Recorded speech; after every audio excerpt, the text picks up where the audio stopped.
Hello everyone, this is Mark with Lean ISO Management Systems. Today we will continue discussing element 612 of ISO 9001-2015 standard, actions to address risks and opportunities. Before we start, please click the subscribe button below not to miss our new videos. If you wish to stay to the end, I will share with you links to a Lean context matrix and a cool book on Lean ISO management systems.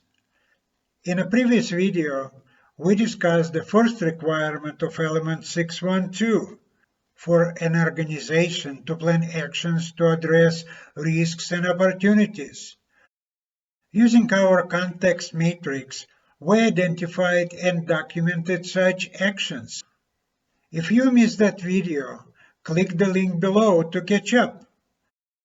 Today, we will talk about the following 612 requirement, integration and implementation of the actions into a QMS.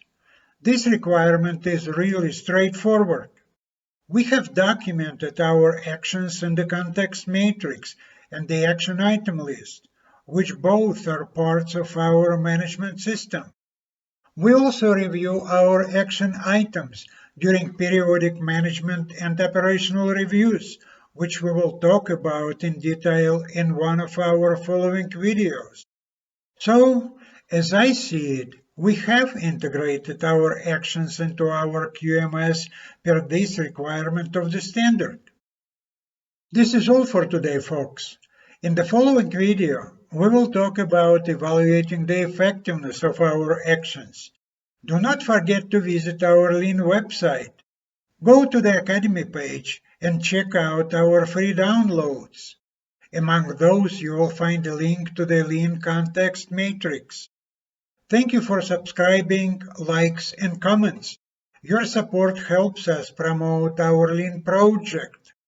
To learn more about Lean ISO management systems, check out my book, The Lean Revolution. You will find a link to it on Amazon below. Thank you for watching. Stay tuned for the following videos. I hope to see you then.